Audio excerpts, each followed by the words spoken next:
지금 주식시장의 겉모습에 속지 마십시오.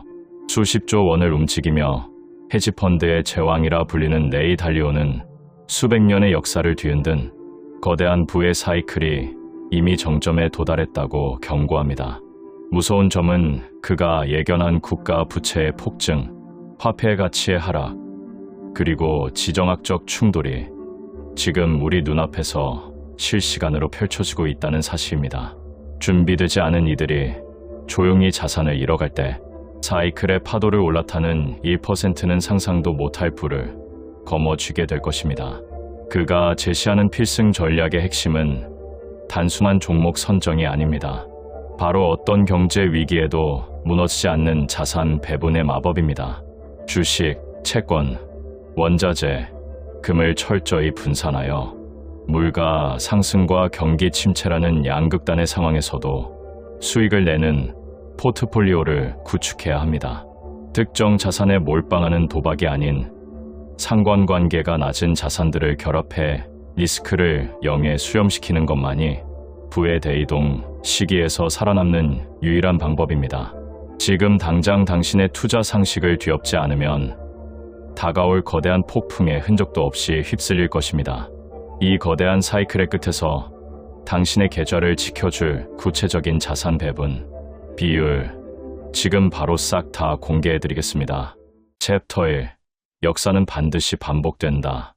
지금이 딱 그 시점.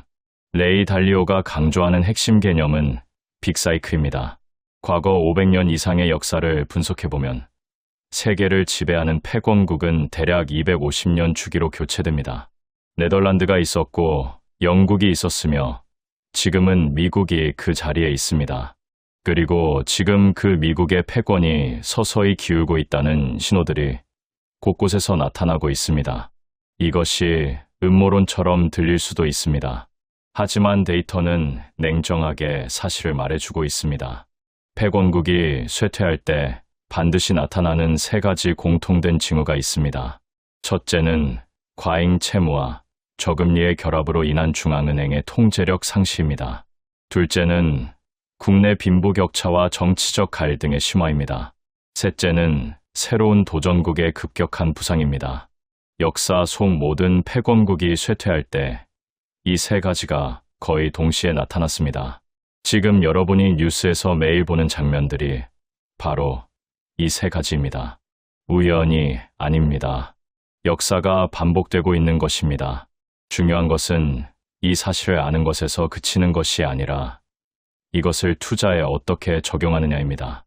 레이 달리오는 과거의 유사한 시기를 학습하면 앞으로 벌어질 일에 대응할 수 있다고 강조합니다. 역사는 완벽하게 동일하게 반복되지는 않지만 운율을 맞추듯 비슷한 패턴을 보입니다. 그 패턴을 읽는 사람이 결국 자산을 지키고 불리는 사람이 됩니다. 챕터 2. 미국 부채 폭탄과 달러, 패권의 균열. 지금 당신 자산이 위험한 이유.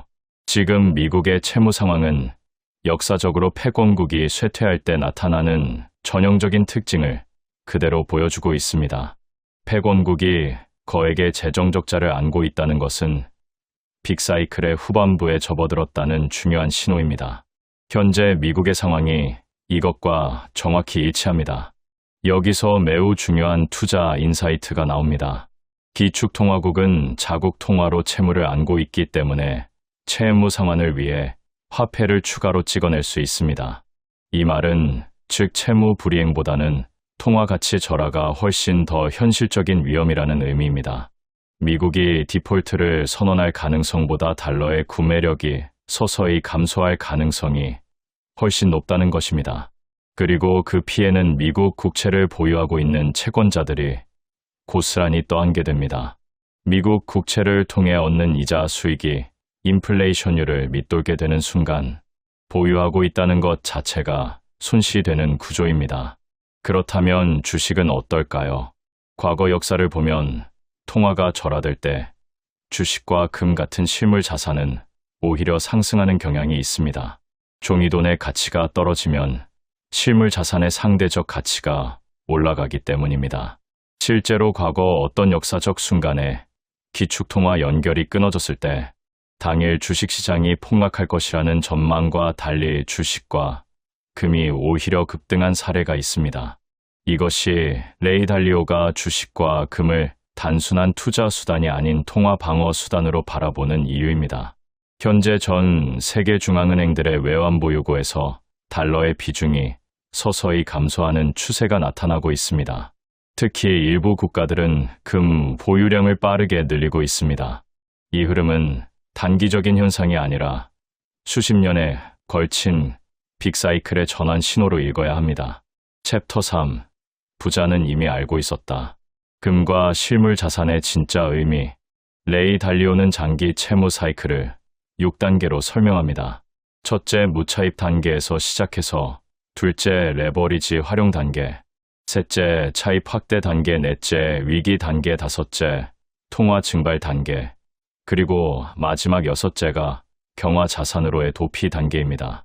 지금 우리는 다섯째 단계에서 여섯째 단계로 넘어가는 그 임계점에 있다는 것이 레이 달리오의 진단입니다. 통화 증발 단계에서 여섯째 단계로 전환될 때 사람들은 종이 돈과 채권을 버리고 실질적인 가치를 보존할 수 있는 자산으로 이동하기 시작합니다. 과거 극단적인 인플레이션을 경험한 국가에서는 사람들이 건설, 자재나 실물 상품으로 도피한 사례도 있습니다. 그리고 지금 세계 각지의 중앙은행들이 금을 대규모로 매입하고 있다는 사실은 이 단계 전환을 강하게 암시하는 신호입니다. 그렇다면 개인 투자자는 어떻게 해야 할까요? 레이 달리오가 제시하는 핵심 원칙은 분산 투자입니다. 다만 여기서의 분산은 단순히 여러 주식을 나눠 사는 것이 아닙니다. 서로 상관관계가 낮은 자산 클래스 전체에 걸친 진정한 의미의 분산입니다. 주식 60%, 채권 40%로 구성된 전통적인 포트폴리오의 가치가 하락한 시기를 분석해보면 그것은 정확히 금 가격이 상승한 시기와 일치합니다. 이것은 우연이 아닙니다.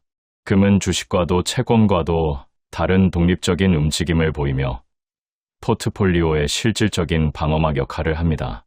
평화는 이익을 가져오고 전쟁은 막대한 비용을 치르게 합니다. 현재 세계 각국 사이에서 무역 갈등이 심화되고 경제 패권 다툼이 격화되면서 이 비용은 결국 통화 가치 하락과 인플레이션이라는 형태로 일반 시민들에게 전가됩니다. 이 흐름 속에서 금은 단순한 투자 수단을 넘어 자산 방어의 필수 요소로 자리매김하고 있습니다. 챕터 4. 지금 미국 안에서 무슨 일이 벌어지고 있는가? 내부 붕괴의 시작. 패권국의 쇠퇴는 외부 도전국 때문만이 아닙니다. 내부에서부터 균열이 시작됩니다. 레이 달리오는 내부 질서와 혼란의 사이클을 6단계로 분류하는데 현재 미국은 5단계에 있다고 진단합니다. 1단계는 새로운 질서의 시작이고 2단계는 자원 배분 시스템과 정부 관료 체계의 구축이며 3단계는 평화와 번영의 시기입니다.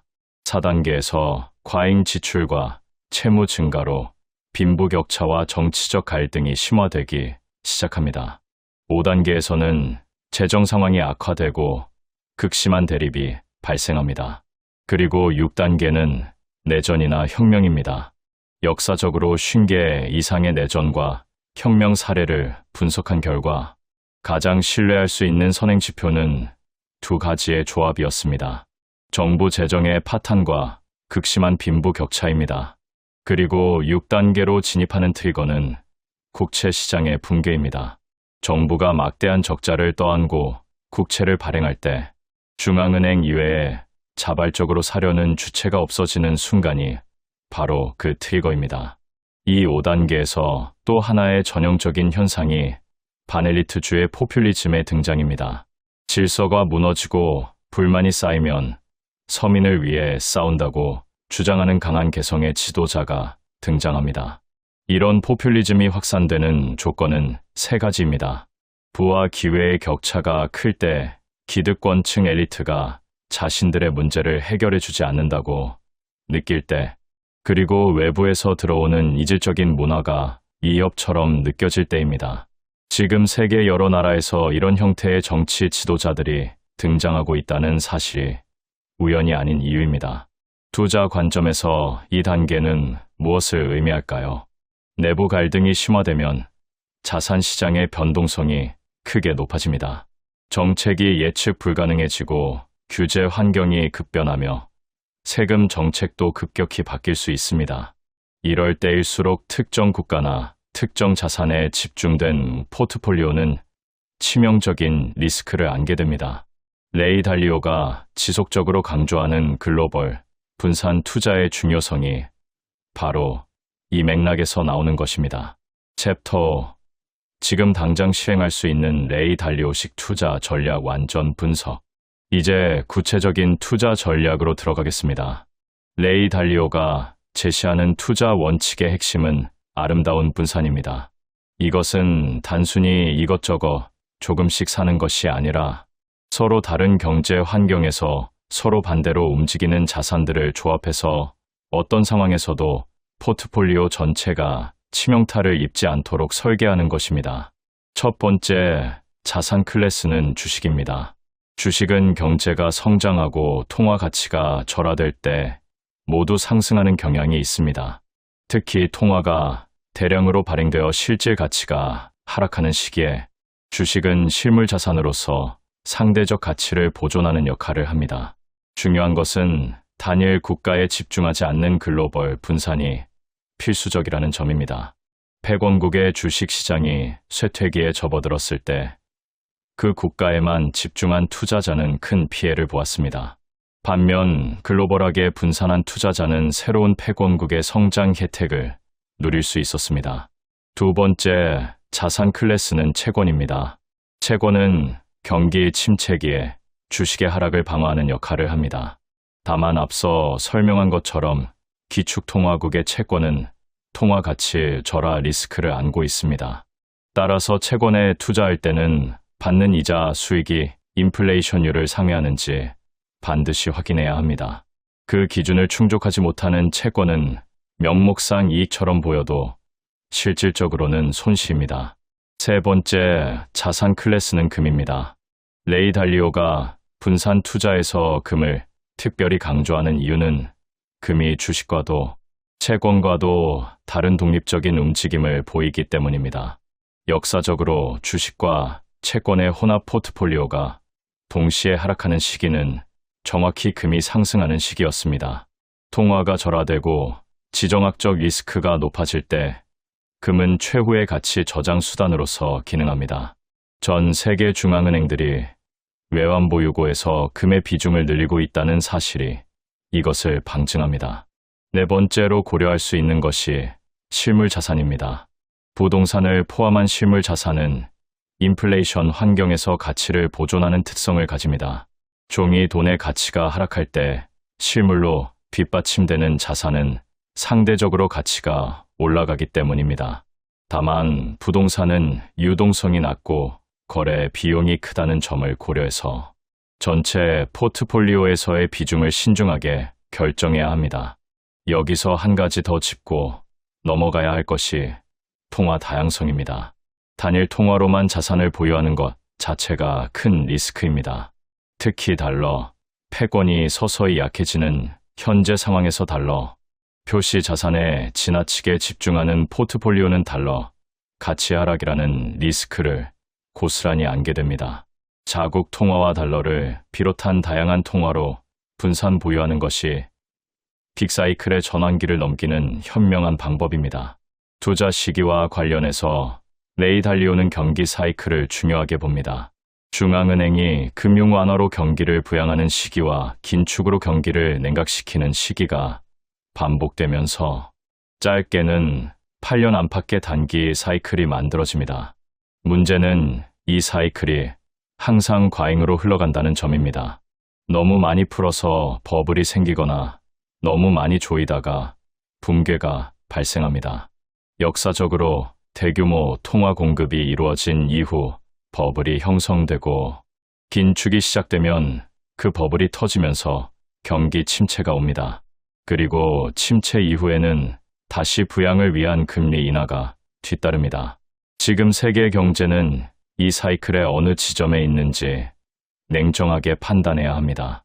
결국 레이 달리오가 수십 년의 경험과 수백 년의 역사 분석을 통해 도달한 결론은 간단합니다. 어떤 단일 자산이나 단일 국가에 올인하지 마십시오. 서로 다른 환경에서 다르게 움직이는 자산들을 조합하십시오. 그리고 지금 자신이 빅사이클의 어느 위치에 있는지를 항상 의식하면서 투자 결정을 내리십시오. 이것이 세계 최고의 투자자가 평생을 걸쳐 완성한 투자 철학의 본질입니다. 지금 세계 경제에서 벌어지고 있는 일들을 두려움이나 혼란의 시각으로 바라보는 사람들이 많습니다. 하지만 레이 달리오가 말하는 것처럼 이것은 완전히 새로운 일이 아닙니다. 역사 속에서 수없이 반복된 일입니다. 그리고 역사를 제대로 공부한 사람들은 이 혼란 속에서 오히려 기회를 찾았습니다. 공부하지 않은 사람들이 패닉에 빠져 자산을 팔아치울 때 역사를 이해한 투자자들은 묵묵히 포지션을 유지하거나 오히려 저가에 매수했습니다. 당신은 어느 쪽이 되고 싶으십니까? 지금 여러분이 읽고 있는 이 내용이 그 선택의 기준이 되기를 바랍니다. 세계가 요동치는 지금이 오히려 투자 원칙을 점검하고 자산을 재정비할 최고의 타이밍일 수 있습니다. 챕터 6. 대부분의 투자자가 절대 모르는 경제 기계의 작동 원리. 대부분의 사람들이 주식 투자를 할 때 기업의 실적이나 뉴스만 봅니다. 하지만 레이 달리오가 수십 년의 투자 경험을 통해 깨달은 진실은 전혀 다른 곳에 있었습니다. 그것은 경제 자체가 하나의 거대한 기계처럼 작동한다는 것이었고 그 기계의 작동 원리를 이해하는 사람만이 진정으로 부를 지킬 수 있다는 것이었습니다. 이 원리를 모르면 아무리 열심히 종목을 분석하고 뉴스를 읽어도 결국 큰 흐름에 휩쓸려 손실을 보게 됩니다. 경제 기계의 가장 기본 단위는 거래입니다. 모든 경제 활동은 거래로 이루어지며 그 거래의 총합이 경제를 만들어냅니다. 그리고 모든 거래에는 돈과 신용이 사용됩니다. 레이 달리오가 특별히 주목하는 것은 바로 이 신용의 역할입니다. 신용은 경제의 즉각적인 구매력을 불어넣습니다. 신용이 확장되면 소비와 투자가 늘어나고 경제가 성장합니다. 하지만 신용은 반드시 갚아야 하는 부채이기도 합니다. 오늘의 차입은 내일의 상환 부담이 됩니다. 이 단순한 사실이 경기 사이클을 만들어냅니다. 신용이 팽창하는 시기에는 모든 것이 좋아 보입니다. 기업 실적이 개선되고 고용이 늘어나며 자산 가격이 상승합니다. 사람들은 미래가 밝다고 느끼며 더 많은 빚을 냅니다. 그러나 이 과정이 지나치게 진행되면 부채가 소득을 초과하는 순간이 옵니다. 그 순간부터 신용은 수축하기 시작하고 경제는 반대 방향으로 움직입니다. 소비가 줄고 기업 실적이 나빠지며 자산 가격이 하락합니다. 사람들은 부채를 갚기 위해 자산을 팔기 시작하고 이것이 자산 가격을 더 떨어뜨리는 악순환이 시작됩니다. 레이 달리오가 이 사이클을 이해하는 데 있어서 가장 중요하다고 강조하는 것은 단기 채무 사이클과 장기 채무 사이클을 구분하는 것입니다. 단기 채무 사이클은 대략 8년에서 10년 정도의 주기로 반복됩니다. 중앙은행이 금리를 내리고 올리는 통화 정책에 의해 주도됩니다. 경기가 나빠지면 금리를 내려 신용을 활성화하고 경기가 과열되면 금리를 올려 신용을 조이는 방식으로 조절됩니다. 우리가 흔히 경기 침체라고 부르는 것들이 대부분 2단기 사이클의 하강 국면입니다. 그런데 문제는 이 단기 사이클이 반복될 때마다 부채의 전체 규모가 완전히 제자리로 돌아오지 않는다는 점입니다. 호황 때 늘어난 부채가 불황 때 일부 줄어들지만 결국 그 이전보다는 많은 수준에서 다음 사이클이 시작됩니다. 이렇게 수십 년에 걸쳐 부채가 쌓이다 보면 결국 단기 사이클의 조정만으로는 해결할 수 없는 수준에 이르게 됩니다. 그것이 장기 채무 사이클의 정점이고 레이 달리오는 지금 세계 경제가 이 장기 사이클의 정점에 근접해 있다고 판단합니다. 이 장기 채무 사이클의 정점에서 나타나는 특징적인 현상이 있습니다.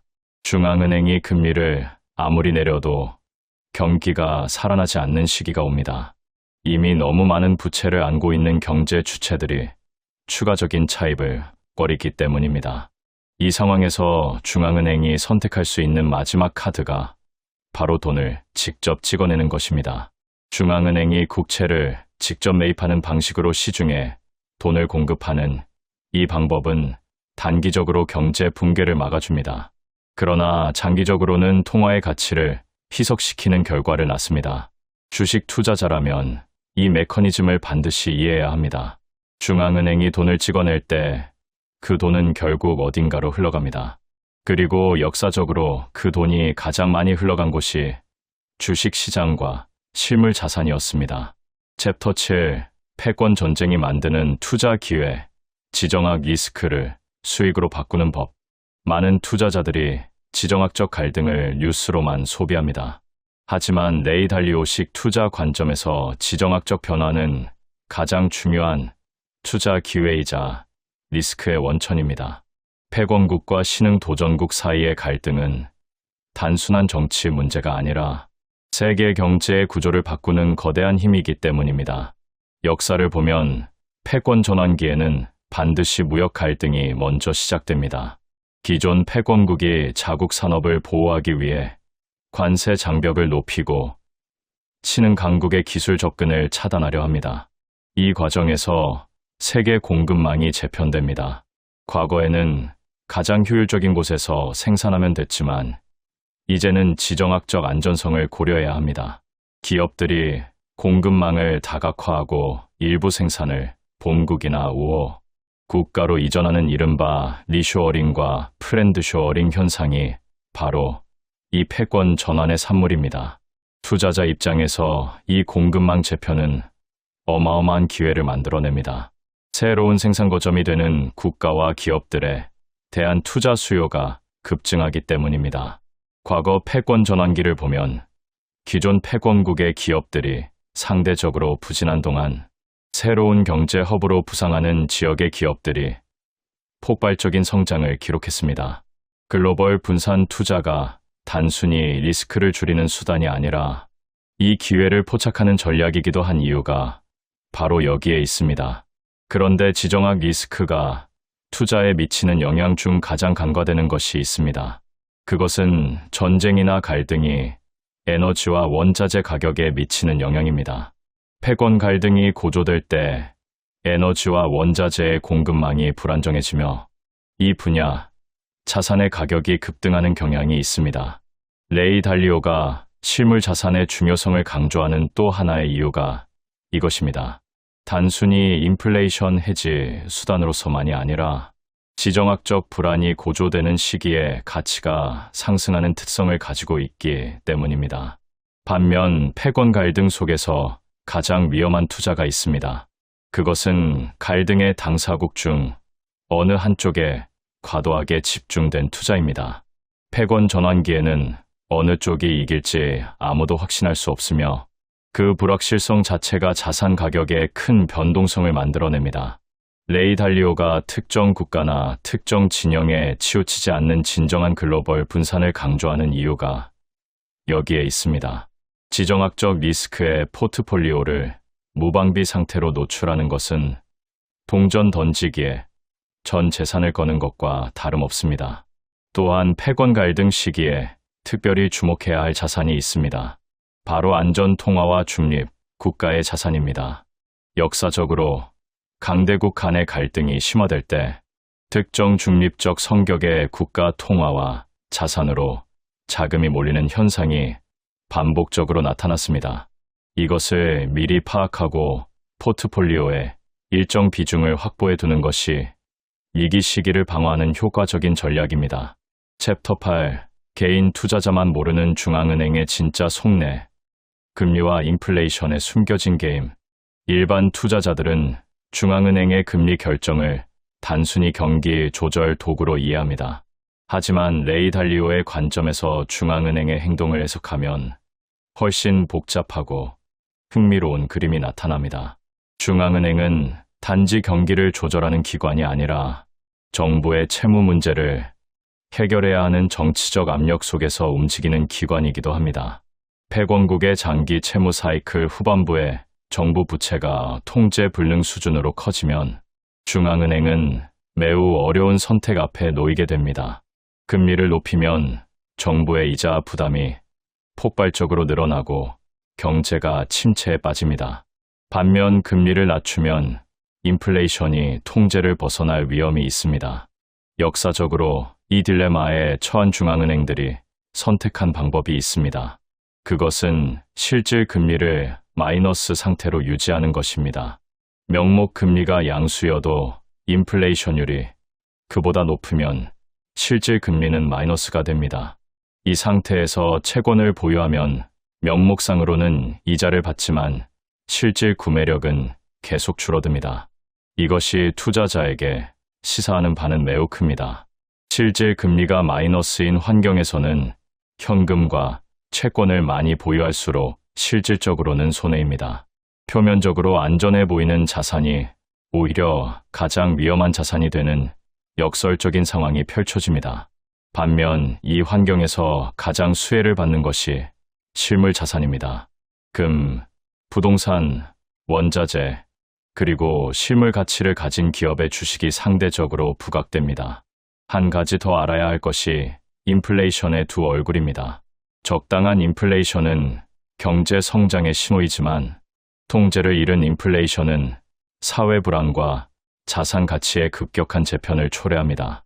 역사상 하이퍼인플레이션을 경험한 국가들에서 나타난 공통적인 현상이 있습니다.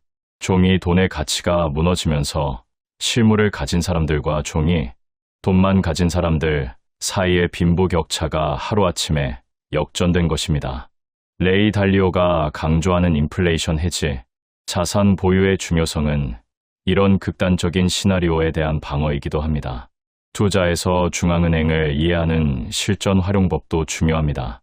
중앙은행이 금리를 급격히 인상하는 시기는 위험, 자산 특히 성장주와 고래버리지, 기업에 가장 치명적입니다. 반면 금리 인상 사이클이 끝나고 금리 인하, 기대감이 커지는 시점이 역사적으로 주식시장의 큰 상승이 시작되는 지점과 일치하는 경우가 많았습니다. 중앙은행의 정책 전환 신호를 읽는 능력이 타이밍 투자에서 가장 중요한 스킬 중 하나인 이유입니다. 그리고 그 신호를 읽는 틀을 레이 달리오의 빅사이클 관점이 제공해줍니다.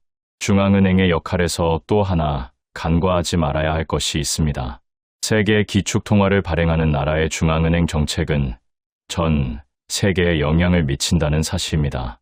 기축통화국이 금리를 올리면 전 세계 자본이 그 나라로 몰리고 다른 나라들은 자본 유출 압력을 받습니다. 이 현상을 이해하면 신흥국 투자 타이밍을 잡는 데 큰 도움이 됩니다.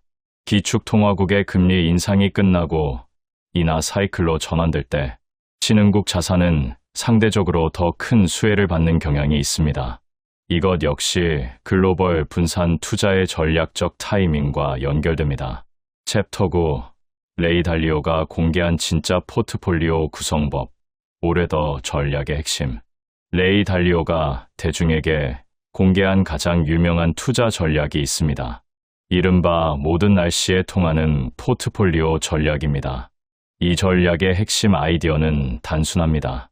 경제 환경은 네 가지 상태로 분류할 수 있고 그 각각의 환경에서 수혜를 받는 자산이 있으므로 그 모든 환경을 커버하는 자산 조합을 만들자는 것입니다. 네 가지 경제 환경이란 성장이 예상보다 높은 상태, 성장이 예상보다 낮은 상태, 인플레이션이 예상보다 높은 상태, 인플레이션이 예상보다 낮은 상태입니다. 레이 달리오는 각각의 환경에서 어떤 자산이 좋은 성과를 내는지를 역사적 데이터를 통해 분석했습니다. 성장이 높을 때는 주식과 회사채가 수혜를 받습니다.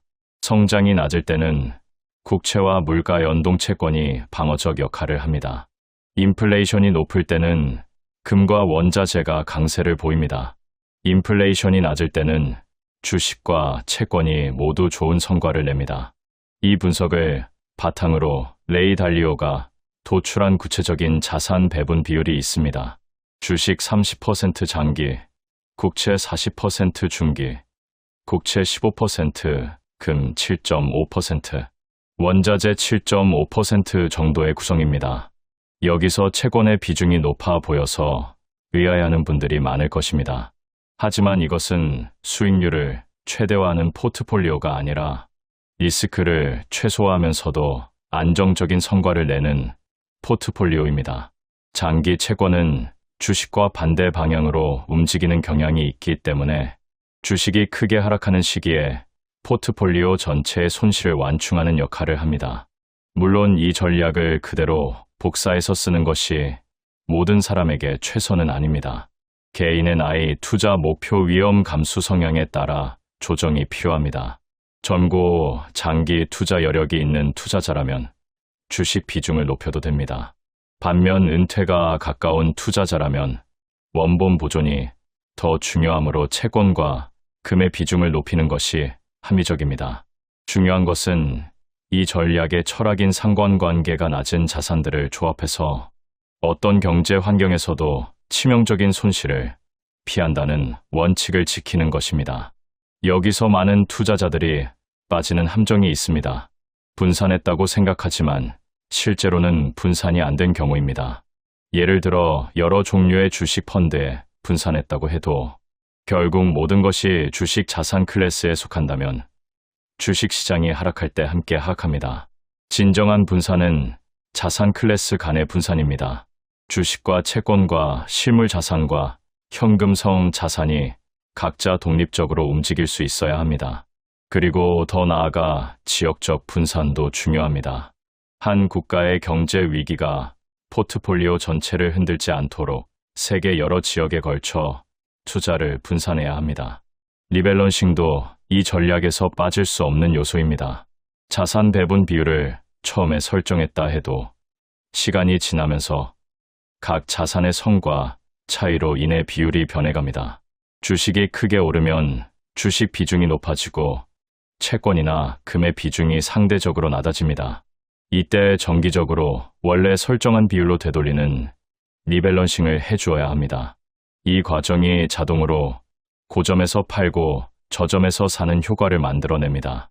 많은 투자자들이 감정에 휩쓸려 고점에서 사고 저점에서 파는 반대 행동을 하는데 리밸런싱이 이 심리적 함정을 극복하는 시스템적 방법입니다. 챕터 10. 지금 당장 시작할 수 있는 실전 투자 로드맵. 자산을 지키고 늘리는 단계별 전략. 지금까지 레이 달리오의 투자 철학과 세계 경제의 큰 흐름을 살펴봤습니다. 이제 이 모든 것을 종합해서 실제로 어떻게 투자를 시작하고 운용해야 하는지 단계별로 정리해 드리겠습니다. 이론을 아는 것과 실제로 시행하는 것은 완전히 다른 문제이기 때문입니다. 첫 번째 단계는 자신의 재무 상태를 정확하게 파악하는 것입니다. 투자를 시작하기 전에 현재 자신의 수입, 지출, 부채, 현금 보유 상황을 명확하게 정리해야 합니다. 레이 달리오가 강조하는 분산 투자 전략을 시행하기 위해서는 먼저 즉각적으로 필요하지 않은 여유, 자금이 있어야 합니다. 투자에 묶여서는 안 되는 생활, 자금, 비상, 예비금, 단기 지출 예정 금액은 투자 대상에서 철저히 분리해야 합니다. 이것이 기본 중의 기본이지만 많은 사람들이 이 단계를 건너뛰고 투자부터 시작하다가 큰 손실을 봅니다. 두 번째 단계는 자신의 투자 기간과 위험 감수 성향을 솔직하게 평가하는 것입니다. 10년 이상 투자할 수 있는 사람과 3년 안에 자금이 필요한 사람은 완전히 다른 포트폴리오를 구성해야 합니다. 투자 기간이 길수록 단기의 변동성을 버틸 수 있기 때문에 주식 비중을 높일 수 있습니다. 반면 투자 기간이 짧을수록 안정성이 중요하므로 채권과 현금성 자산의 비중을 높여야 합니다. 자신이 시장이 30% 하락했을 때도 침착하게 보유할 수 있는지, 아니면 손실을 보면 참지 못하고 팔아버릴 것인지를 냉정하게 자문해 보십시오.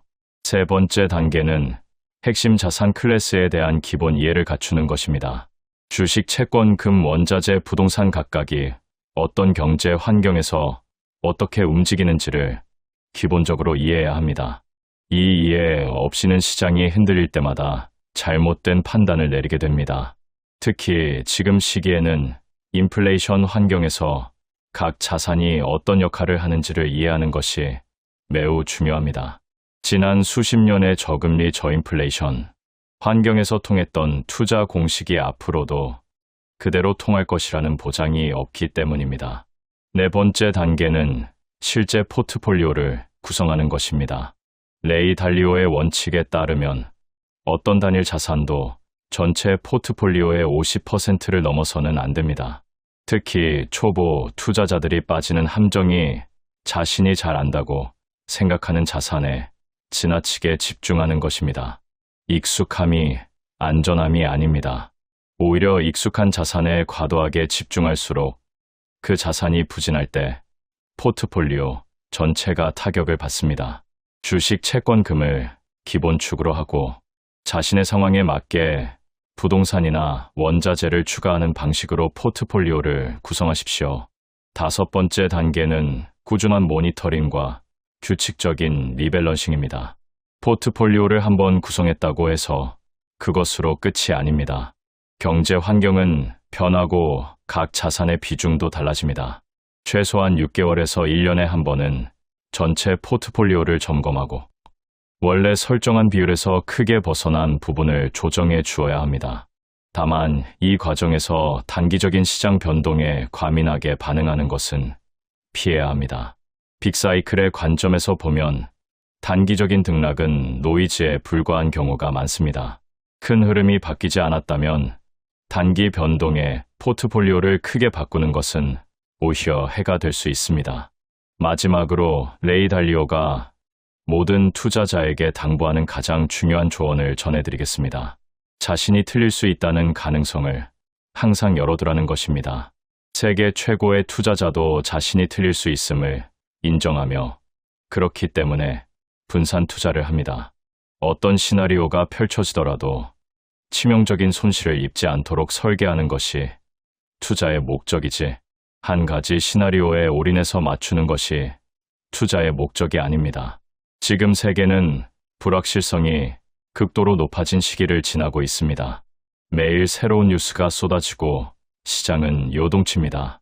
하지만 그 모든 소음 뒤에는 수백 년에 걸쳐 반복되어 온 거대한 패턴이 있습니다. 그 패턴을 이해하는 투자자는 혼란 속에서도 방향을 잃지 않습니다. 단기적인 변동성에 흔들리지 않고 장기적인 관점에서 자산을 배분하고 관리하는 것이 레이 달리오가 수십 년의 투자 경험을 통해 검증한 유일한 투자 정답입니다.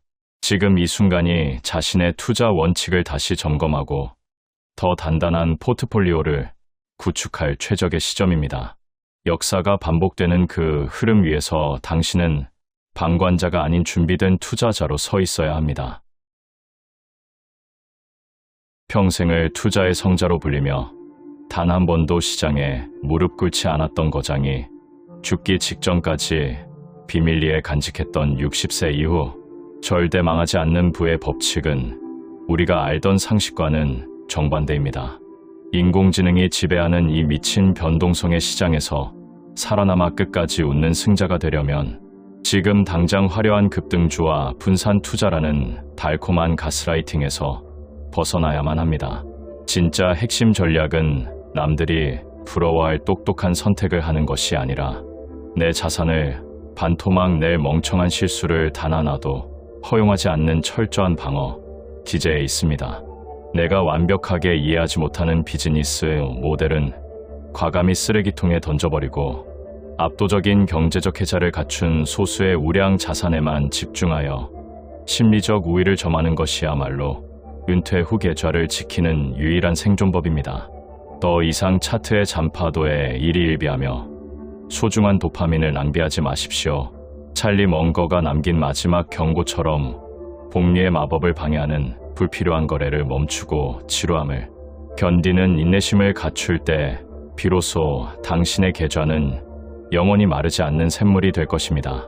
챕터 1 60세 이후 주식 투자의 진짜 비밀 당신이 몰랐던 부의 법칙 지금 이 순간 당신이 60대라면 절대로 이 영상을 끄지 마십시오.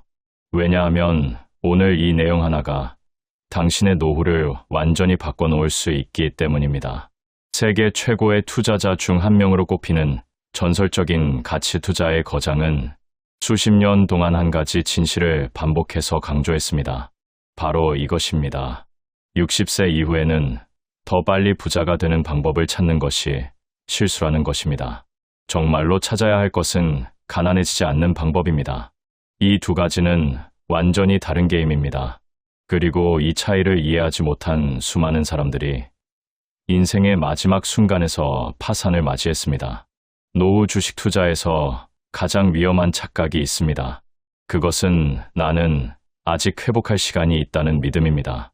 30대에 큰 손실을 입으면 40년이라는 회복의 시간이 있습니다. 하지만 60세에는 그렇지 않습니다. 단 한 번의 치명적인 실수가 남은 인생 전체를 결정짓습니다. 연금은 줄고 의료비는 늘고 체력과 노동 능력은 쇠퇴합니다. 이것은 감정이 없는 수학적 현실입니다. 실제로 수많은 성공한 전문직 종사자들이 60대 이후 주식 투자에서 무너졌습니다. 의사, 변호사, 기업 임원들이었습니다. 그들은 결코 어리석지 않았습니다. 다만 인생의 마지막 라운드에서 치명적인 판단 오류를 범했을 뿐입니다. 화려한 기회를 조자 레버리지를 동원했고 내부 정보를 믿었으며 과거의 성공이 미래를 보장한다고 착각했습니다. 그리고 그 대가는 돌이킬 수 없었습니다. 진짜 노후 재테크의 본질은 수익률 경쟁이 아닙니다. 생존 경쟁입니다. 시장이 급락해도 무너지지 않는 구조를 만드는 것. 그것이 60대 이후 주식 투자의 핵심 철학입니다.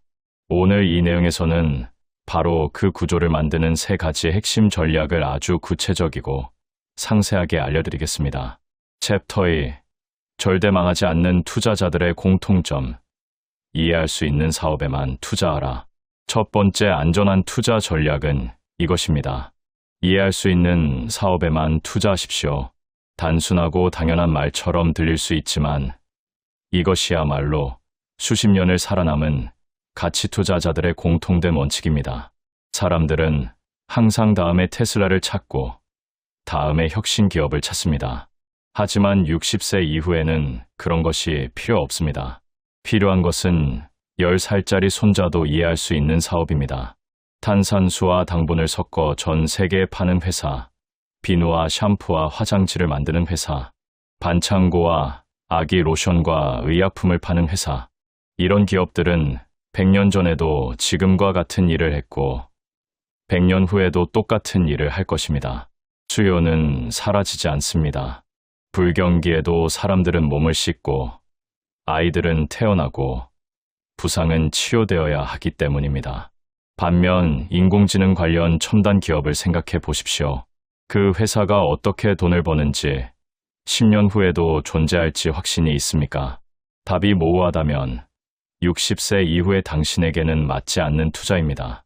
가치 투자의 핵심 원칙은 명확합니다. 저녁 식탁에서 배우자에게 2분 안에 그 기업의 비즈니스 모델을 설명할 수 없다면 사지 마십시오. 10살짜리 손자에게 무슨 일을 하는 회사인지 설명할 수 없다면 손대지 마십시오. 복잡한 구조의 투자는 60대 이후의 투자자에게는 함정입니다. 복잡해질수록 당신이 속을 확률이 높아집니다. 젊었을 때라면 이해하려고 노력할 시간이 있었습니다. 지금은 없습니다. 단순하게 유지하고 이해할 수 있는 범위 안에서만 투자하는 것이 노후 안전 투자의 첫 번째 철칙입니다. 이 원칙을 지킨 사람들과 지키지 않은 사람들의 차이는 극명합니다. 한 전직 심장외과 의사는 자신의 의료 전문 지식이 의료기술 스타트업 투자에서도 통할 것이라 믿었습니다. 은퇴 자금의 절반을 그 회사에 쏟아부었고 몇 년 후 회사는 문을 닫았습니다. 그가 마지막으로 남긴 말은 의사인 것과 투자자인 것은 다른 것이었다는 말이었습니다. 전문 지식은 다른 분야로 이전되지 않습니다. 이것이 60대 이후 투자의 냉정한 현실입니다. 챕터 3. 배당주 투자로 평생 월급 받는 방법. 현금 흐름이 당신의 생명줄입니다. 두 번째 안전한 투자 전략은 배당주입니다. 그리고 이것이야말로 60세 이후 주식 투자에서 가장 핵심적인 도구입니다. 많은 투자자들이 주가 상승을 쫓습니다. 하지만 60세 이후에는 그것은 잘못된 게임입니다. 필요한 것은 상승의 가능성이 아니라 현금 흐름의 확실성입니다. 배당이란 무엇입니까? 기업이 분기마다 혹은 매년 당신에게 정기적으로 현금을 보내주는 것입니다. 주가가 오르든 내리든 상관없이 배당은 들어옵니다. 이것이 왜 중요하냐고 물으신다면 바로 이 이유 때문입니다. 60세 이후에는 수입의 흐름이 생명입니다. 월급은 없습니다. 보너스도 없습니다. 살아가기 위해서는 자산이 당신을 위해 일해야 합니다. 배당주는 조용히 일합니다. 소리를 지르지 않고 주장하지 않으며 그냥 통장으로 현금을 보냅니다. 완벽한 투자란 당신이 죽은 후에도 가족이 건드릴 필요가 없는 것입니다. 배당주가 바로 그것입니다. 보유하는 한 계속 지급됩니다. 배당의 마법은 이렇게 작동합니다. 우량 기업은 이익이 늘어날수록 배당도 늘립니다. 당신이 아무것도 하지 않아도 수입이 성장합니다. 60세 이후에는 이 성장하는 수입의 흐름이 곧 안전입니다. 배당주를 선택할 때 기준은 단순합니다. 최소 25년 이상 연속으로 배당을 지급하고 증가시켜온 기업을 고르십시오.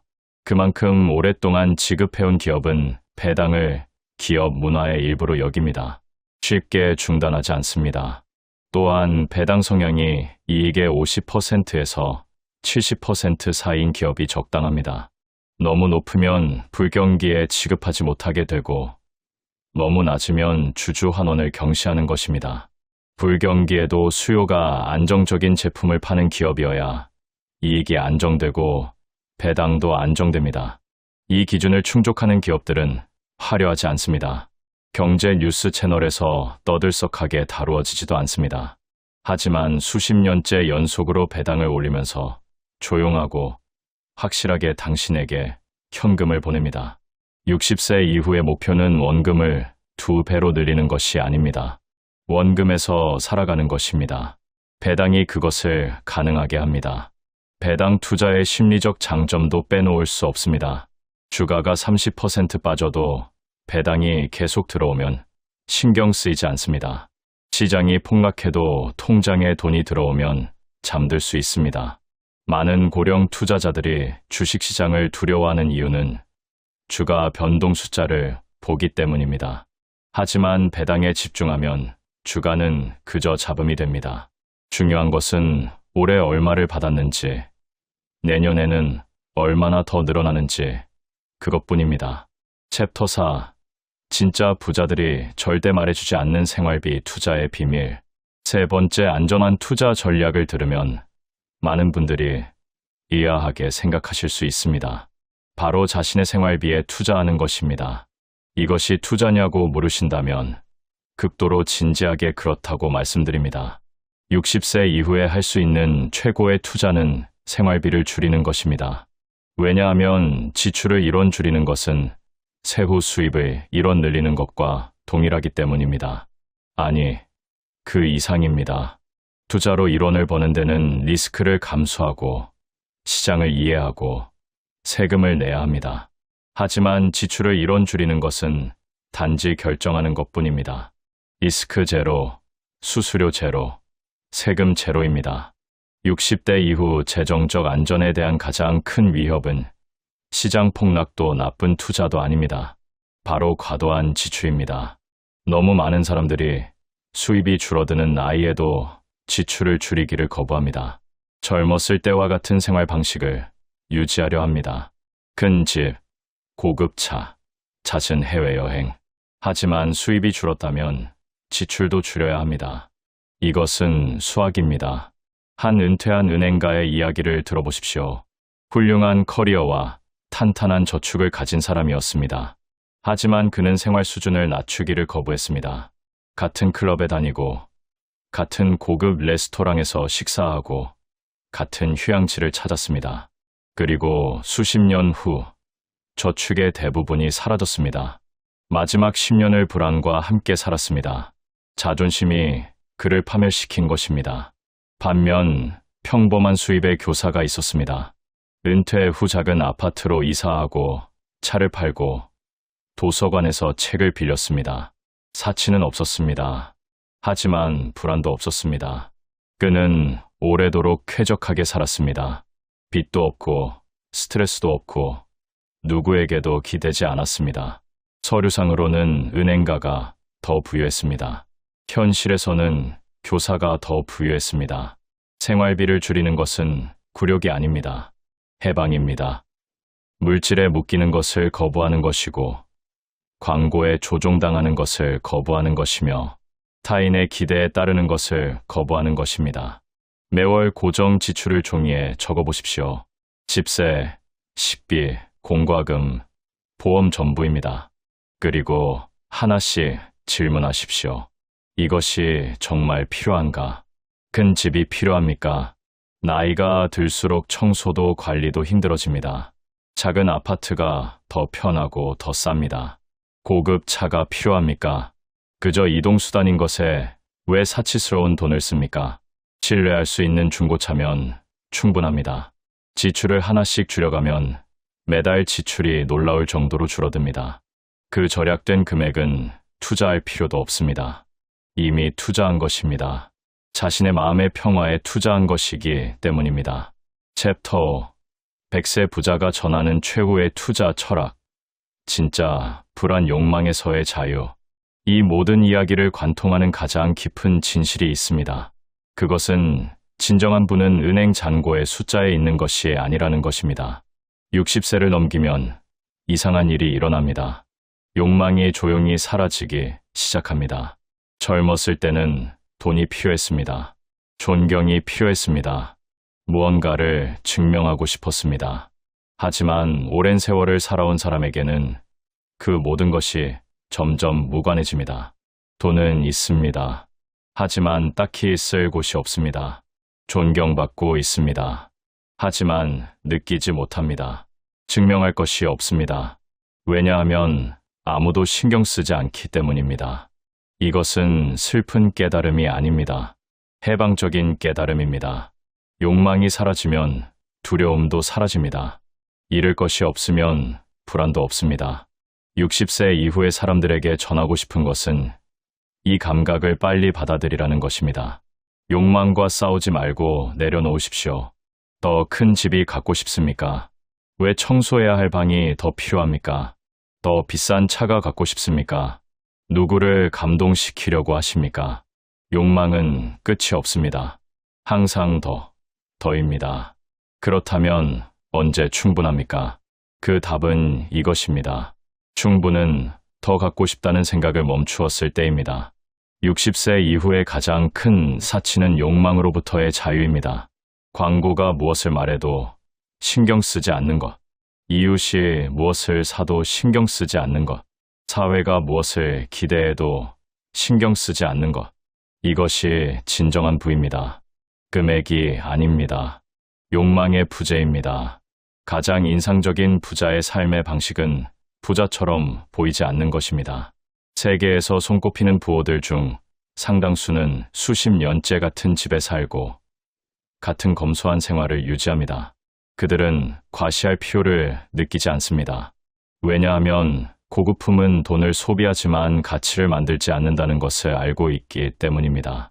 노후 준비에서 또 하나 반드시 기억해야 할 것이 있습니다. 레버리지는 절대 사용하지 마십시오. 빚은 젊은 사람의 도구입니다. 60세 이후에는 손대지 마십시오. 빚은 나쁜 시절에 당신을 죽입니다.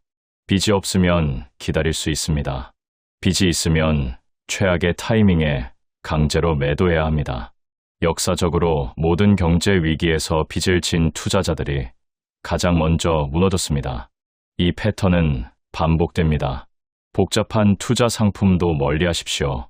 복잡성은 사기의 은신처입니다. 단순한 것은 배신하지 않습니다. 파생 상품, 복잡한 구조화 상품, 이해하기 어려운 펀드. 이런 것들은 수수료를 버는 사람들이 만들어낸 것입니다. 당신을 위한 것이 아닙니다. 인내심에 대해서도 말씀드려야 합니다. 투자에서 80%는 아무것도 하지 않는 것입니다. 시장이 올라도 팔지 마십시오. 시장이 내려도 패닉하지 마십시오. 뉴스가 떠들썩해도 무시하십시오. 그냥 앉아서 배당을 모으고 시간이 일하게 두십시오. 이것은 쉽게 들립니다. 하지만 실행은 극도로 어렵습니다. 사람은 행동하고 싶어 합니다. 특히 똑똑한 사람일수록 머리가 빠르게 돌아갈수록 손을 움직이고 싶어집니다. 하지만 투자에서 움직이고 싶은 충동이야말로 적입니다. 그리고 시간이 가르쳐준 가장 중요한 교훈은 겸손함의 가치입니다. 젊었을 때는 자신이 시장을 이해한다고 생각했습니다. 하지만 세월을 통해 자신이 얼마나 모르는지를 알게 됩니다. 미래는 예측할 수 없습니다. 경제는 복잡합니다. 그리고 자신의 지성에는 한계가 있습니다. 이 인식은 해방적입니다. 모든 것을 알 필요가 없다고 이해하면 어리석은 도박을 하지 않게 됩니다. 예측하는 대신 준비합니다. 꺼는 대신 보호합니다. 60세 이후에는 이 겸손함이 생존의 열쇠입니다. 투자로 죽기 전 친구들, 가족들, 동료들 중 단 한 명도 마지막에 돈이 더 많았으면 좋겠다고 말하지 않았습니다. 그들이 후회한 것은 시간의 낭비였습니다. 의미 없는 관계, 사랑하는 사람과 함께하지 못한 순간들. 돈은 수단입니다. 목적이 아닙니다. 60세 이후에는 이 구분이 명확해집니다. 충분한 돈은 자녀에게 짐이 되지 않게 합니다. 충분한 돈은 좋아하는 것을 할 시간을 줍니다. 충분한 돈은 고개를 들고 살 수 있게 합니다. 그것으로 충분합니다. 그 이상의 돈은 짐이 됩니다. 관리해야 하고, 걱정해야 하고, 지켜야 합니다. 지금 이 순간 가장 중요한 것을 기억하십시오. 급하게 움직이지 마십시오. 돈은 도망가지 않습니다. 하지만 시간은 도망갑니다. 현명하게 쓰십시오. 증명하려 하지 마십시오. 아무도 보고 있지 않습니다. 자신을 위해 사십시오. 경쟁하지 마십시오. 레이스는 끝났습니다. 지금은 천천히 걸을 시간입니다. 이 모든 이야기의 결론은 이것입니다. 부자가 될 필요는 없습니다. 가난해지지 않을 필요가 있습니다. 60세 이후에는 이것이 유일한 게임입니다. 이해할 수 있는 사업에 투자하고 배당을 지급하는 우량 기업을 보유하며 생활비를 줄여 자신의 마음의 평화에 투자하십시오. 이것들은 자극적이지 않습니다. 아무도 식사 자리에서 자랑하지 않습니다. 하지만 이것들이 당신을 지킵니다. 밤에 잠들게 합니다. 그리고 80세가 되었을 때 여전히 존엄하게 살아있을 수 있게 해줍니다. 진정한 부자는 가장 많이 가진 사람이 아닙니다. 가장 적게 필요로 하는 사람입니다. 그리고 인생의 마지막에 미소 짓는 사람은 가장 빨리 달린 사람이 아닙니다. 가장 오래 버텨낸 사람입니다. 천천히 걸으십시오. 착실하게 가십시오. 그리고 절대로 쓸모없는 무언가를 위해 존엄함을 팔지 마십시오. 챕터 6. 60대 투자자가 반드시 알아야 할 시장 폭락 생존법. 시장이 폭락하는 날, 당신은 무엇을 합니까? 스마트폰을 여러 계좌를 확인하고 숫자가 빨갛게 물들어 있는 것을 보고 속이 뒤집히는 것을 느낍니까? 그 순간이야말로 60세 이후 투자자가 가장 위험한 순간입니다. 그리고 그 순간에 어떻게 행동하느냐가 당신의 노후를 결정짓습니다. 시장의 역사를 보면 한 가지 사실이 반복됩니다. 시장은 반드시 폭락합니다. 그것이 언제인지는 아무도 모릅니다. 하지만 반드시 온다는 것만은 확실합니다. 이 단순한 사실 마음 깊이 받아들이는 투자자와 설마 내가 투자한 동안에는 아니겠지 하는 투자자 사이의 차이는 폭락이 왔을 때 극명하게 드러납니다. 준비된 투자자는 앉아서 기다립니다. 준비 안 된 투자자는 최악의 타이밍에 팔아버립니다.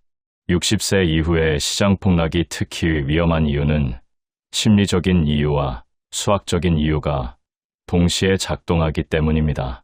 심리적으로는 더 이상 회복할 시간이 없다는 공포감이 압도합니다. 그 공포가 이성을 마비시킵니다. 수학적으로는 하락한 시점에 매도하면 회복의 기회 자체를 잃어버립니다. 예를 들어 자산이 절반으로 줄었을 때 팔아버리면 시장이 회복해도 당신의 자산은 회복되지 않습니다. 그 시장 회복의 혜택을 받는 것은 당신이 팔아서 생긴 주식을 사간 다른 사람입니다. 그렇다면 폭락 앞에서 어떻게 해야 합니까? 답은 단순하지만 실행은 극도로 어렵습니다. 아무것도 하지 않는 것입니다. 계좌를 확인하는 횟수를 줄이십시오. 경제 뉴스를 끄십시오. 하루에 한 번 이상 자산 현황을 확인하지 않는 규칙을 스스로 만드십시오. 폭락 시에는 특히 배당주의 강점이 빛을 발합니다. 주가가 40% 하락해도 우량 배당주는 배당을 계속 지급합니다. 숫자가 줄어든 것처럼 보여도 통장에 돈은 들어옵니다. 그것이 당신의 심리적 닻이 됩니다. 노후 투자에서 현금 완충 자산을 반드시 보유해야 하는 이유도 여기 있습니다. 투자 자산과는 별개로 최소 1년에서 2년치 생활비에 해당하는 현금 또는 현금성 자산을 따로 유지하십시오. 그것이 있으면 시장이 폭락해도 생활을 위해 주식을 팔 필요가 없습니다. 강제 매도는 가장 나쁜 시점에 발생하는 재앙입니다. 하지만 현금 완충제가 있으면 기다릴 수 있습니다. 기다릴 수 있다는 것은 60세 이후 투자에서 가장 강력한 무기입니다. 폭락을 기회로 보는 시각도 있습니다. 젊은 투자자에게는 폭락이 할인 행사입니다. 60대 이후에는 그 관점은 조금 달라야 합니다. 추가 투자 여력이 있다면 우량 배당주가 대폭 하락했을 때 조금씩 추가 매수할 수 있습니다. 하지만 이것은 레버리지나 빚을 이용하는 것이 아니라 반드시 여유 현금 범위 안에서 이루어져야 합니다. 공황 속에서 빚을 내어 투자하는 것은 노후 파산의 가장 빠른 길입니다. 절대 혼동하지 마십시오. 챕터 7. 노후를 망치는 금융 사기의 패턴. 당신을 노리는 투자 함정을 피하는 방법. 노후 재테크를 이야기할 때 절대 빼놓을 수 없는 주제가 있습니다. 바로 60세 이후를 노리는 투자 사기와 함정입니다. 이것은 불편한 이야기입니다. 하지만 모르면 정말로 당할 수 있습니다. 퇴직 전후의 시기는 사기꾼들이 가장 집중적으로 타깃을 삼는 시기입니다. 이유는 단순합니다. 이 시기에 사람들은 퇴직금, 연금, 노후 자금이 한꺼번에 손에 들어옵니다. 그리고 동시에 더 잘 운용해야 한다는 불안감과 욕구가 생깁니다. 사기꾼들은 바로 이 불안과 욕구의 틈새를 파고듭니다. 가장 흔한 패턴은 이렇습니다. 신뢰할 수 있어 보이는 사람이 특별한 기회를 제안합니다. 일반인은 접근하기 어려운 투자처라고 말합니다. 수익률은 일반적인 투자보다 훨씬 높습니다. 리스크는 없다고 합니다. 그리고 지금 결정하지 않으면 기회가 사라진다고 촉구합니다. 이 5가지 요소가 동시에 나타나면 그것은 사기입니다. 100%라고 말해도 과언이 아닙니다. 특히 위험한 것은 지인을 통한 투자 권유입니다. 오랜 친구, 가족의 지인, 교회나 모임에서 알게 된 사람이 가져오는 투자 제안은 심리적 방어막을 낮춥니다. 그 사람을 믿기 때문에 투자도 믿습니다. 하지만 금융 세계에서는 당신이 믿는 사람이 가져온 정보라도 반드시 독립적으로 검증해야 합니다. 그 사람이 나쁜 의도를 가진 것이 아닐 수도 있습니다. 그 사람 자체가 이미 속고 있는 것일 수 있습니다. 또 하나의 위험한 패턴은 전문 지식의 오남용입니다. 의료 분야에 오래 종사한 사람은 의료 관련 투자에 유독 끌립니다. 부동산 업계에서 일한 사람은 부동산 관련 투자의 방어막이 낮아집니다. 이것은 자신의 전문 지식이 투자 판단에도 통할 것이라는 착각에서 비롯됩니다. 하지만 앞서 말씀드렸듯이 한 분야의 전문 지식은 다른 분야로 이전되지 않습니다. 특히 투자에서는 더욱 그렇습니다. 재무 상담사를 선택할 때도 극도로 신중해야 합니다. 진정한 의미의 수탁 의무를 지는 상담사와 단순히 금융상품을 판매하는 영업사원은 완전히 다른 존재입니다. 수탁 의무를 지는 상담사는 법적으로 고객의 이익을 최우선으로 해야 합니다.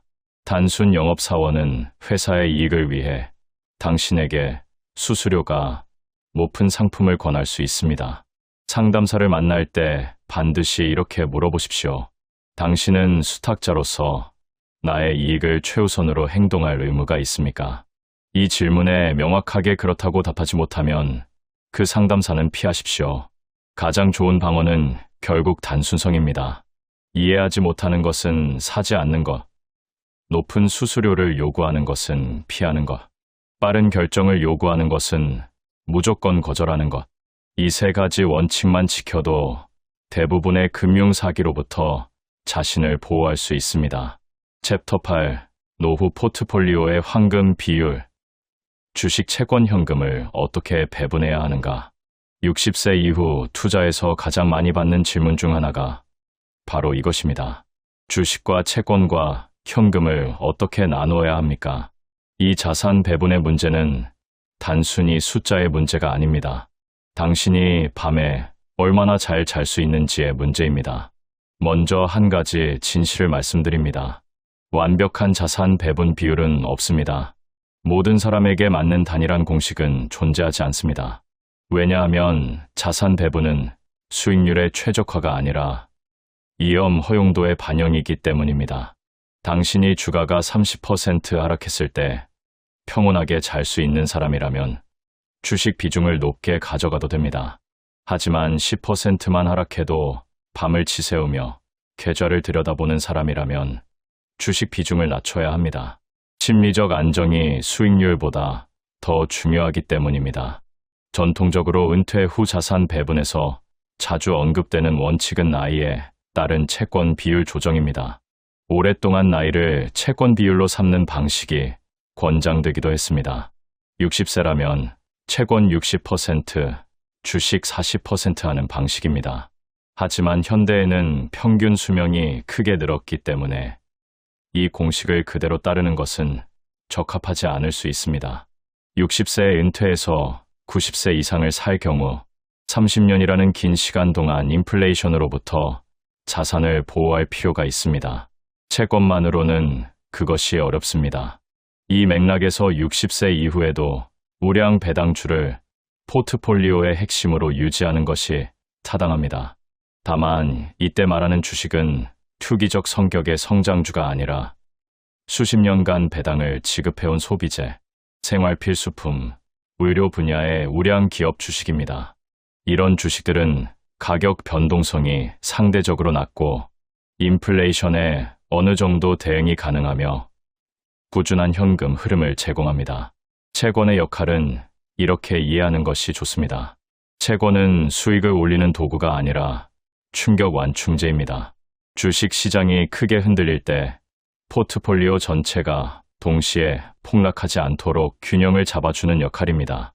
국공채처럼 신뢰도가 높은 채권을 일정 비율 보유하면 주식 시장이 요동치는 시기에도 전체 자산이 안정을 유지할 수 있습니다. 현금 또는 현금성 자산은 앞서 말씀드린 생활비 완충제 역할 외에도 기회 대응 자금으로 활용할 수 있습니다. 시장이 크게 하락했을 때 우량 자산을 추가 매수할 수 있는 여력을 의미합니다. 현금이 없으면 기회가 와도 잡을 수 없습니다. 현금이 있으면 폭락이 두렵지 않고 오히려 우량 자산을 더 저렴하게 살 수 있는 시간으로 보이기 시작합니다. 중요한 것은 이 배분 비율을 한번 정하고 나서 지나치게 자주 바꾸지 않는 것입니다. 시장 상황에 따라 매번 포트폴리오를 재편하는 것은 수수료만 늘리고 결과는 오히려 나빠지는 경향이 있습니다. 1년에 한 번 혹은 자산 비율이 목표에서 크게 벗어났을 때만 리밸런싱하는 것으로 충분합니다. 단순하게, 규칙적으로, 그리고 감정을 배제하고 실행하는 것이 핵심입니다. 챕터 9. 건강이 곧 최고의 투자다. 몸을 잃으면 돈도 의미가 없다. 지금까지 돈에 대해 이야기했습니다. 하지만 사실 60세 이후에 돈보다 더 중요한 것이 있습니다. 건강입니다. 그리고 건강을 투자의 관점에서 바라보는 사람은 생각보다 많지 않습니다. 이렇게 생각해 보십시오. 아무리 많은 돈이 있어도 그것을 누릴 몸이 없다면 아무 의미가 없습니다. 반대로 돈이 조금 부족해도 건강하면 생활의 질을 유지하면서 버텨낼 수 있습니다. 노후의 가장 큰 재정적 충격 중 하나가 의료비라는 사실도 이 맥락에서 이해해야 합니다. 건강 관리를 소홀히 한데가는 단순히 고통으로 끝나지 않습니다. 막대한 의료비 지출로 이어집니다. 예방이 치료보다 압도적으로 저렴합니다. 이것은 건강 분야에서 가장 잘 입증된 사실 중 하나입니다. 정기적인 검진을 통해 질병을 초기에 발견하는 것, 꾸준한 운동으로 만성 질환을 예방하는 것, 식습관을 관리하는 것. 이 세 가지 실천의 비용은 큰 질병이 터졌을 때 드는 의료비의 수십 분의 1에 불과합니다. 투자 수익률 관점에서 보면 건강 예방 투자의 수익률은 어떤 주식 투자보다도 높습니다. 또한 인지 기능의 유지도 60세 이후 재정 관리에 직결되는 문제입니다. 치매나 인지 저하가 시작되면 자신의 재정을 스스로 관리하는 것이 점점 어려워집니다.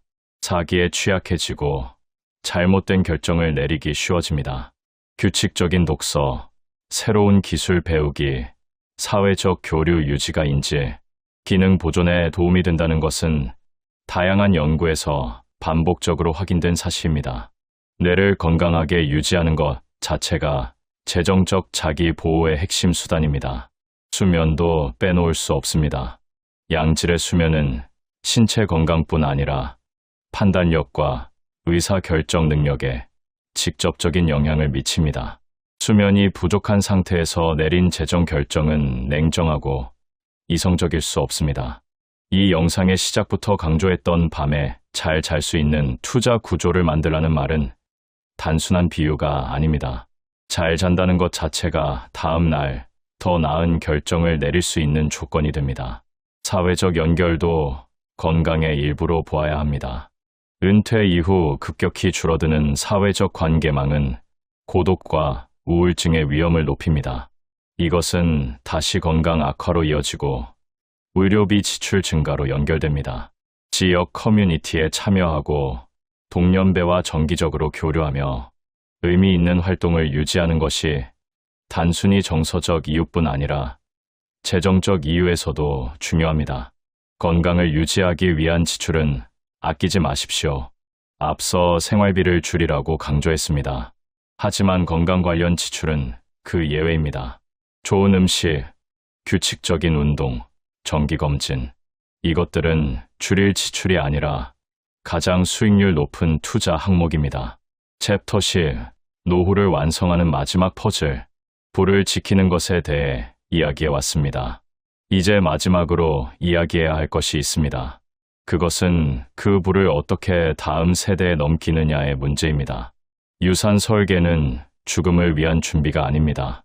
살아있는 동안 가족에게 짐을 주지 않기 위한 준비입니다. 자녀에게 재정적 짐을 남기지 않는 것이 가장 위대한 유산이라는 말이 있습니다.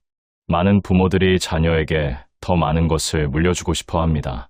그런데 역설적으로 자녀에게 가장 큰 짐이 되는 것은 돈이 없어서가 아니라 돈 문제와 의료 문제를 정리하지 않은 채로 떠나는 것입니다. 유언장이 없으면 법적 분쟁이 생깁니다.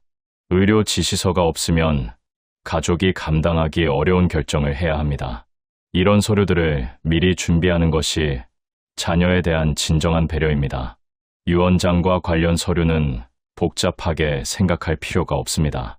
자신의 자산이 사후에 어떻게 분배될 것인지를 명확하게 기록하는 것입니다. 법적으로 효력이 있는 방식으로 작성되어야 하므로 전문가의 도움을 받는 것이 좋습니다. 하지만 핵심은 단순함을 유지하는 것입니다. 지나치게 복잡한 신탁 구조나 절세 전략보다는 명확하고 이해하기 쉬운 방식이 실제 집행에서 훨씬 효과적입니다. 자산을 생전에 이전하는 것도 고려할 수 있습니다. 사후에 한꺼번에 많은 자산이 이전되는 것보다 생전에 조금씩 자녀가 재정적으로 의미 있는 도움을 받을 수 있도록 설계하는 것입니다. 이때 중요한 것은 자신의 노후 생활을 위협하지 않는 범위 안에서 이루어져야 한다는 점입니다. 자녀를 위한다고 자신의 노후 안전망을 무너뜨리는 것은 결국 더 큰 짐을 자녀에게 넘기는 결과가 됩니다. 순서가 있습니다. 자신의 재정적 안전이 먼저이고 자녀를 향한 이전은 그 이후입니다. 금전적 유산 못지않게 중요한 것이 지식과 가치관의 이전입니다. 돈을 어떻게 다루어야 하는지, 어떤 원칙으로 투자해야 하는지, 왜 욕망을 절제하는 삶이 더 자유롭고 풍요로운지, 이런 것들을 자녀와 손자에게 이야기하는 것이 어떤 금액보다 가치 있는 유산이 될 수 있습니다. 가치 투자의 거장들이 공통적으로 강조하는 것이 있습니다. 돈을 남기는 것보다 돈을 다루는 방법을 가르치는 것이 훨씬 중요하다는 것입니다. 마지막으로 이 모든 이야기를 하나의 문장으로 압축하면 이렇습니다. 60세 이후의 진정한 부자는 시장 폭락에도 흔들리지 않는 구조를 만든 사람이고 사기와 함정을 피할 수 있는 단순함을 유지한 사람이며 자신의 건강에 투자하고 가족에게 짐이 아닌 선물을 남기는 방식으로 마무리하는 사람입니다. 노후 주식 투자의 본질은 더 많이 버는 것이 아닙니다. 이미 가진 것을 지키면서 존엄하게 살아가는 것입니다. 주가가 오르내려도 흔들리지 않는 삶의 구조, 배당이 생활비를 충당하는 현금, 흐름, 욕망을 내려놓은 자리에서 오는 평온함, 이것이 수십 년간 살아남은 투자자들이 공통으로 도달한 결론입니다.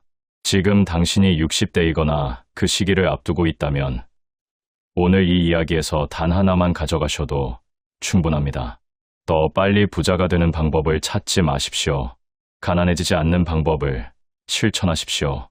그것이 가장 지혜로운 노후 투자 전략이고 가장 조용하지만 가장 강력한 부의 철학입니다. 그리고 그것을 오늘부터 시작하는 것. 그것이 당신이 이 시간을 가장 잘 쓰는 방법입니다.